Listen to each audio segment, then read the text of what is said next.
Good wishes to all of you. Fundamentals of Physical Geography, textbook for class 11, Unit 5, Water, Oceans. This unit deals with hydrological cycle, ocean submarine relief, distribution of temperature and salinity, movements of ocean water waves, tides and currents. Chapter 13, Water, Oceans, audiobook. Can we think of life without water? It is said that the water is life. Water is an essential component of all life forms that exist over the surface of the earth. The creatures on the earth are lucky that it is a water planet, otherwise, would have no existence. Water is a rare commodity in our solar system. There is no water on the sun or anywhere else in the solar system. The earth fortunately has an abundant, abundant supply of water on its surface. Hence, our planet is called the blue planet.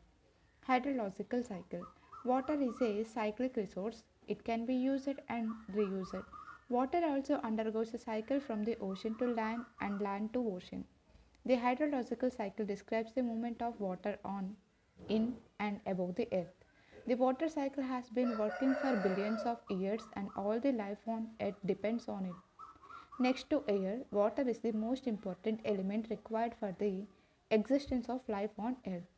The distribution of water on earth is quite uneven. Many locations have plenty of water while others have very limited quantity. The hydrological cycle is the circulation of water within the Earth's hydrosphere in different forms, that is, the liquid, solid, and the gaseous phases. It also refers to the continuous exchange of water between the oceans, atmosphere, land surface, and subsurface, and the organisms. Take a look at figure 13.1, hydrological cycle. Precipitation, condensation, evaporation, evapotranspiration, transport by wind, advection, condensation, precipitation, evaporation, ocean runoff, underground flow, penetration into soil.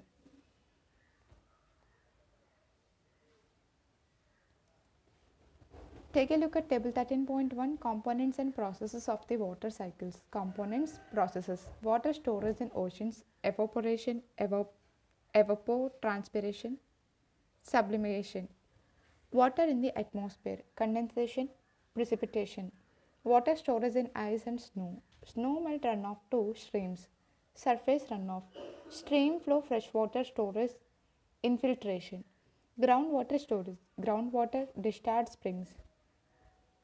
About 71% of the planetary water is found in the oceans. The remaining is held as fresh water in glaciers and ice caps, groundwater sources, lakes, soil moisture, atmosphere, streams, and within life. Nearly 59% of the water that falls on land returns to the atmosphere through evaporation from over the oceans as well as from other places. The remainder runs off on the surface, infiltrates into the ground, or in part of it becomes glacier. It is to be noted that the renewable water on the earth is constant while the demand is increasing tremendously. This leads to water crisis in different parts of the world, spatially and temporarily.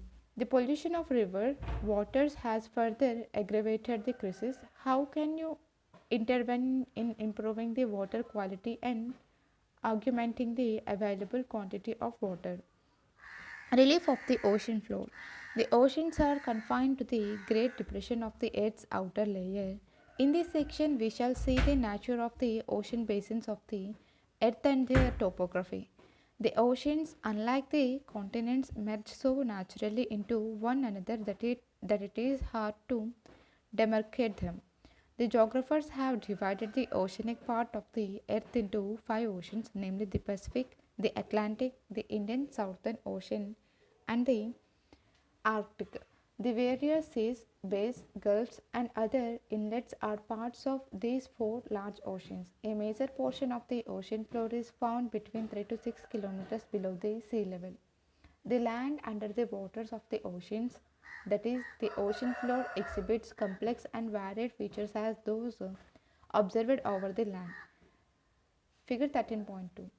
The floor of the oceans are rugged with the world's largest mountain ranges, deepest trenches, and the largest plains. These features are formed like those of the continents by the factors of tectonic, volcanic, and depositional processes. Divisions of the ocean floors. The ocean floors can be divided into four major divisions: the continental shelf, the continental slope, the deep sea plain, the oceanic deeps. Besides these divisions, there are also major and minor relief features in the ocean floors like ridges, hills, seamounts, Guyot's trenches, canyons, etc.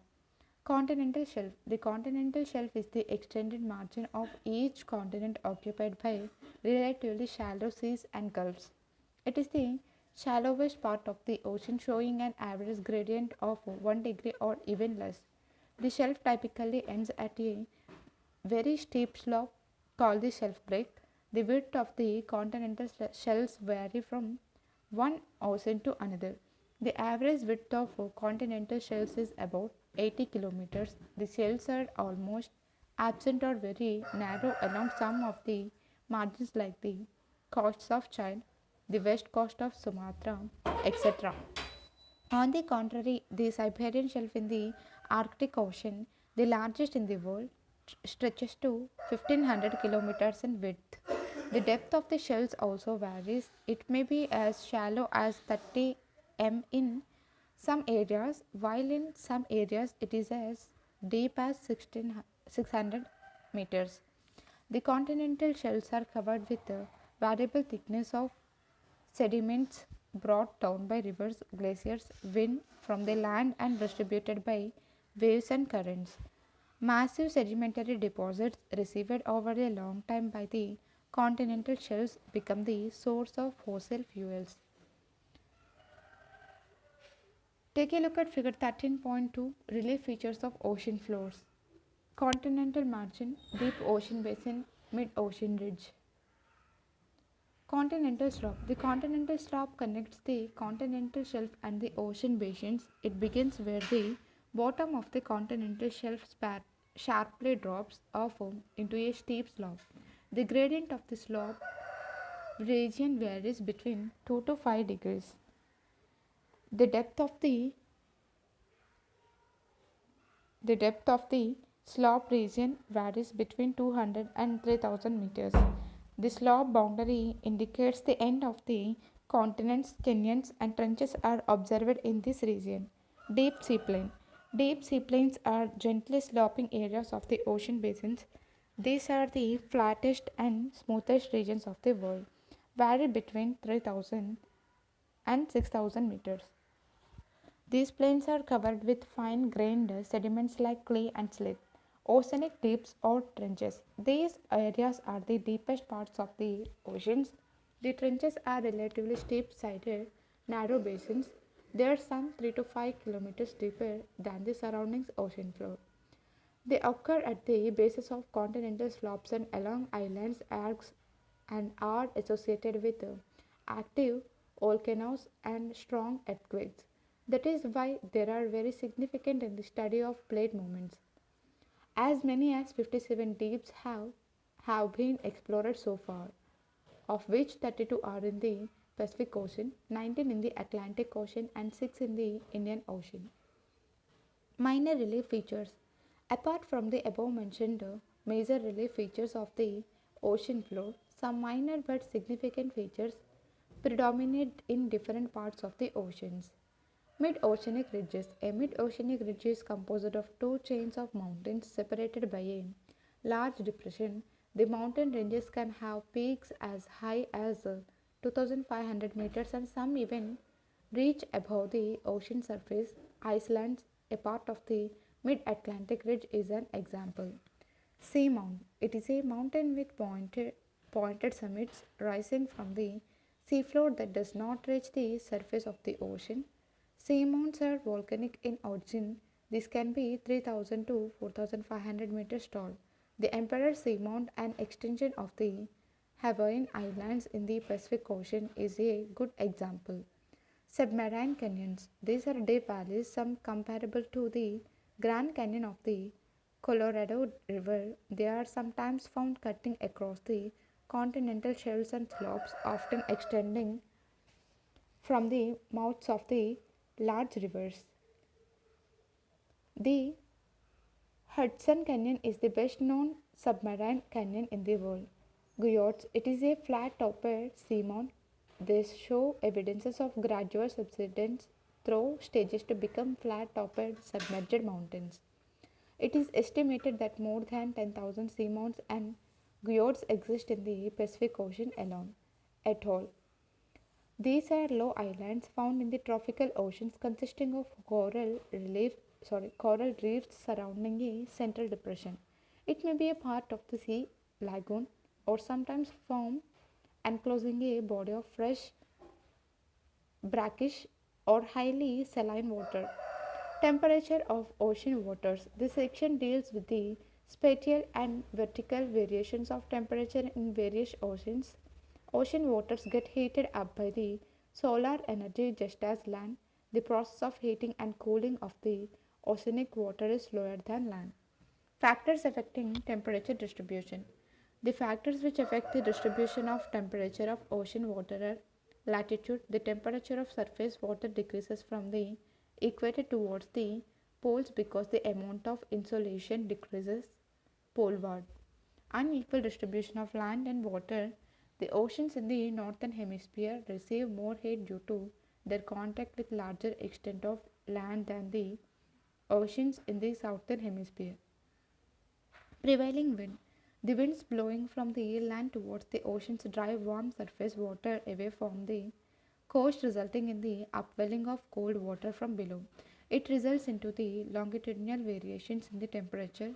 Contrary to this, the onshore winds pile up warm water near the coast and this raises the temperature. Ocean currents, warm ocean currents raise the temperature in cold areas while the cold currents decrease the temperature in warm ocean areas. Gulf Stream warm current raises the temperature near the eastern coast of North America and the west coast of Europe while the Labrador current cold current lowers the temperature near the northeast coast of North America. All these factors influence the temperature of the ocean currents locally. The enclosed seas in the low latitudes record relatively higher temperature than the open seas, whereas the enclosed seas in the high latitudes have lower temperature than the open seas. Horizontal and vertical distribution of temperature. The temperature depth profile for the ocean water shows how the temperature decreases with the increasing depth. The profile shows a boundary region between the surface waters of the ocean and the deeper layers. The boundary usually begins around 100 to 400 meters below the sea surface and extends several hundred of meters downward. Figure 13.3. This boundary region from where there is a rapid decrease of temperature is called the thermocline. About 90% of the total volume of water is found below the thermocline in the deep ocean. In this zone, temperatures approach 0 degrees centigrade. The temperature structure of oceans over middle and low latitudes can be described as a three-layer system from surface to the bottom. The first layer represents the top layer of warm oceanic water and it is about 500 meters thick with temperatures ranging between 20 degrees and 25 degrees centigrade. This layer within the tropical region is present throughout the year but in mid latitudes it develops only during summer. The second layer called the thermocline layer lies below the first layer and is characterized by rapid decrease in temperature with increasing depth. The thermocline is 500 to 1000 meter thick.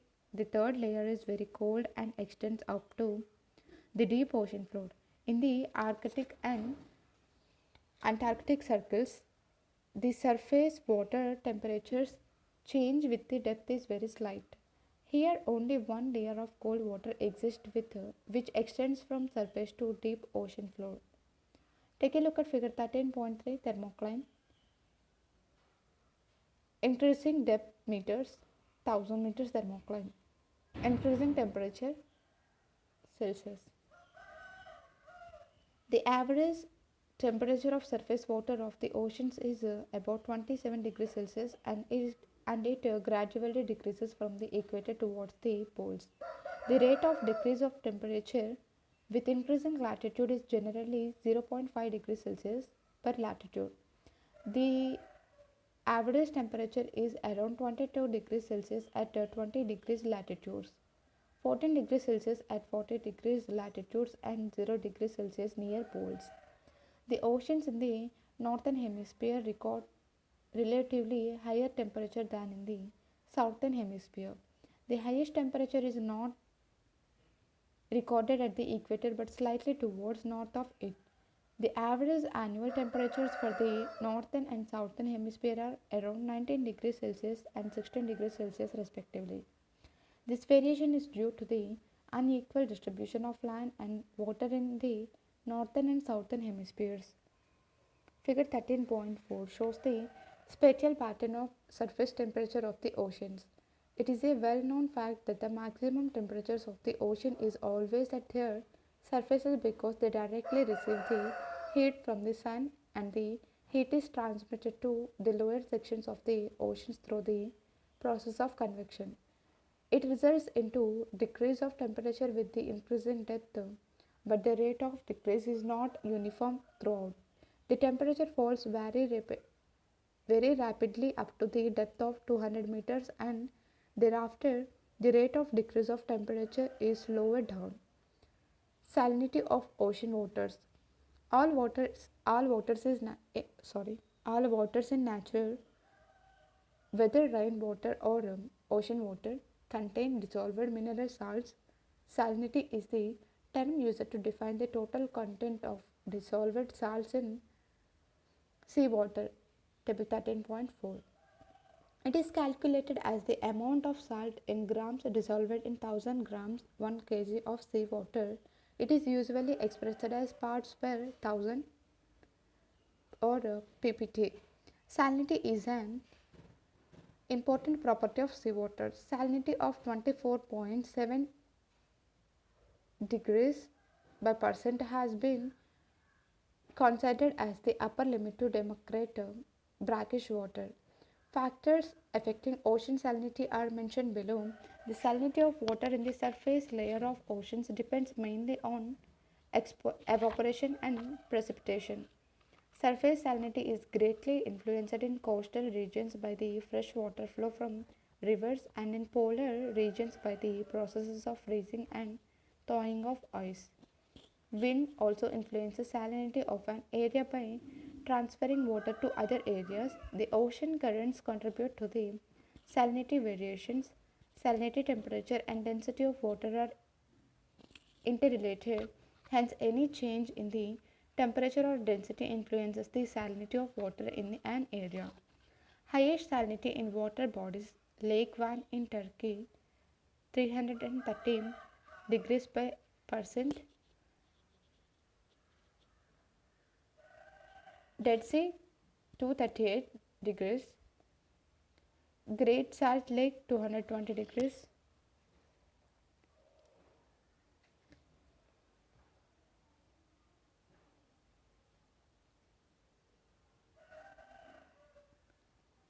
Take a look at figure 13.4. Spatial pattern of surface temperature degrees Celsius of the oceans. Horizontal distribution of salinity. The salinity for normal open ocean ranges between 33 degrees and 37 degrees. In the landlocked Red Sea, it is as high as 41 degrees, while in the estuaries and the Arctic, the salinity fluctuates from 0 to 35 degrees seasonally.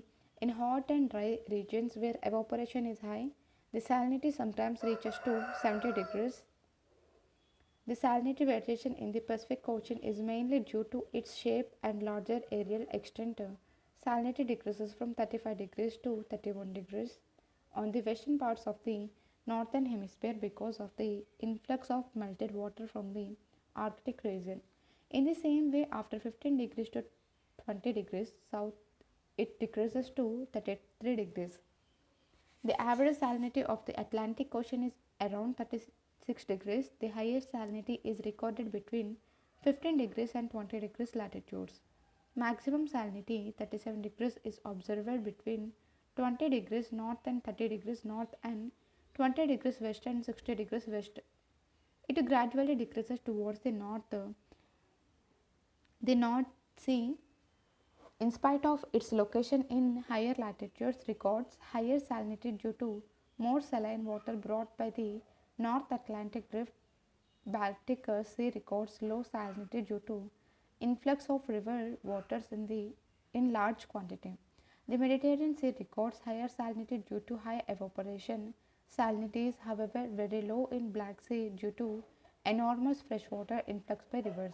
See the atlas to find out the rivers joining Black Sea. The average salinity of the Indian Ocean is 35 degrees. The low salinity trend is observed in the Bay of Bengal due to influx of river water. On the contrary, the Arabian Sea shows higher salinity due to high evaporation and low influx of fresh water. Figure 13.5 shows the salinity of the world's oceans. Vertical distribution of salinity. Salinity changes with the depth, but the way it changes depends upon the location of the sea. Salinity at the surface increases by the loss of water to ice or evaporation, or decreased by the input of fresh waters, such as from the rivers. Salinity at depth is very much fixed because there is no way that water is lost or the salt is added. There is a marked differences in the salinity between the surface zones and the deep zones of the oceans. The lower salinity water rests above the higher salinity dense water. Salinity generally increases with depth, and there is a distinct zone called the halocline where salinity increases sharply. Other factors being constant, increasing salinity of seawater causes its density to increase. High salinity seawater generally sinks below the lower salinity water. This leads to stratification by salinity. Take a look at figure 13.5, surface salinity of the world's oceans. Exercises, multiple choice questions. Identify the element which is not a part of the hydrological cycle: evaporation, precipitation, hydration, condensation. The average depth of continental slope varies between 2 to 20 meters, 2 to 20 to 200 meters, 200 to 2000 meters, 2000 to 20,000 meters.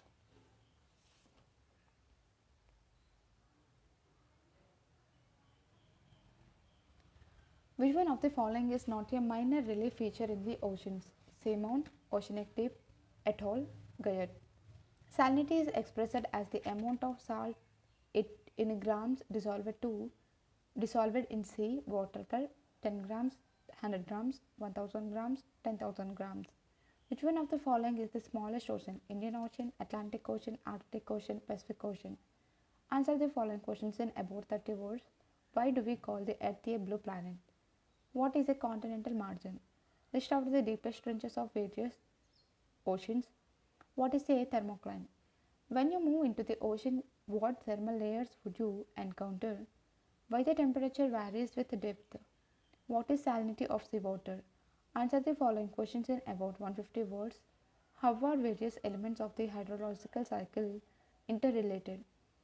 Examine the factors that influence the temperature distribution of the oceans. Project work. Consult the atlas and show ocean floor relief on the outline of the world map. Identify the areas of mid-oceanic ridges from the Indian Ocean. Thank you.